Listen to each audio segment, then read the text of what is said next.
Good morning, everybody. When we were together on Monday, we looked at and you gained information on our national government's executive departments. Today, I want you to gain information about some of our national government's independent agencies. I need to, those of you that take notes, I need you to answer one question for your notebook, and after that, I want to give you, a half hour, 40 minutes to work on a sheet that I need you to complete about independent agencies using Wikipedia.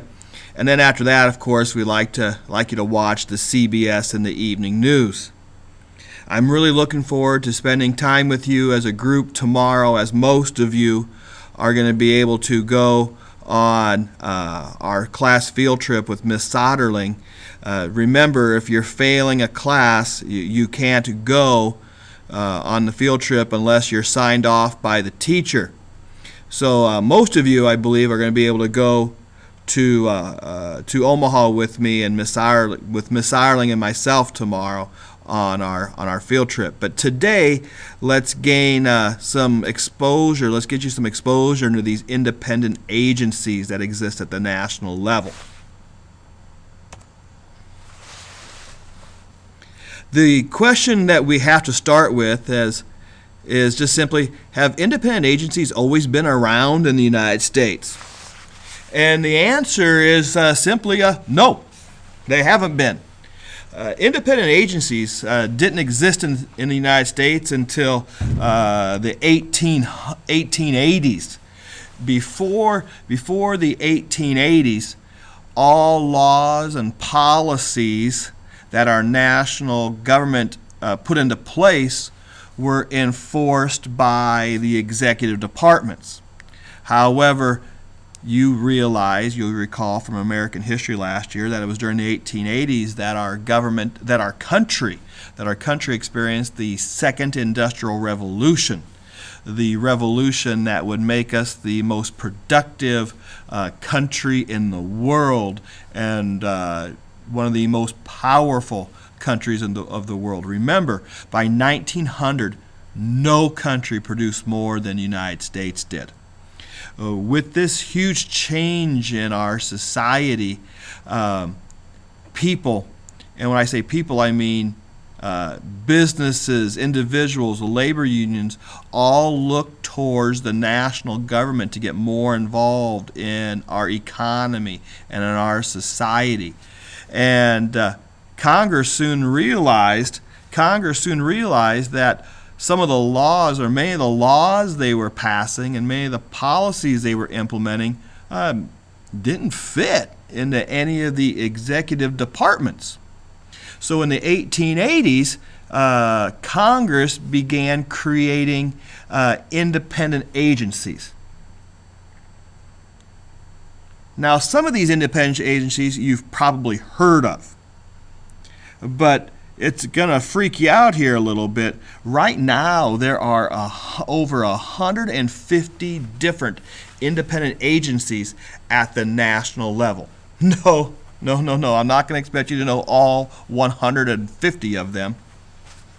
But I do think it's important that you know about 16, 17, 18 of them. Either you encounter them in your lives every day right now, or as you grow through adulthood, you will encounter the policies of these independent agencies. Now remember, these independent agencies are in existence because Congress didn't believe, and I agree, that they didn't fit into the arena of any of the 15 executive departments. But these agencies were needed, or are needed, so they were set up as independent agencies. In other words, independent of the executive departments. That's what that means. They're independent of the executive departments. And just like the executive departments, these agencies are also under the umbrella of the executive department. Well, that's all the information I wanted you to write down today and understand about independent agencies as a whole. Now, today, I need you to get on your computer. Landon, again, you can use the computer that's on my desk. And I need you to open up to today's date, I think it's day 27th, our 27th day together. And there is a PDF there of the 16, 17, or 18 independent agencies. I'd like you to find out what their function is. Now, one thing you'll find out is each one of these agencies has an acronym. And one of the things I didn't ask you to do was write down the acronym, but you might want to write down the acronym next to each agency. As a matter of fact, I'll give you extra credit if you write down the acronym for each agency.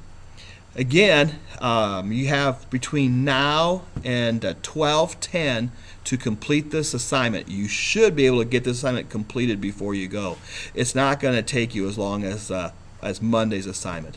And then at 12:10, let's go ahead and watch the news, and you might need to help Mr. Deans get that set up. Have a great day. I'm looking forward to being with you tomorrow, most of you tomorrow. And then don't forget, if you ordered t-shirts or sweatshirts for the state playoffs, I'll be here at the school between 5 and 7 tonight to pass those out at the south entrance there. Just come into the Commons area. Keep your noses clean. We'll talk to you tomorrow.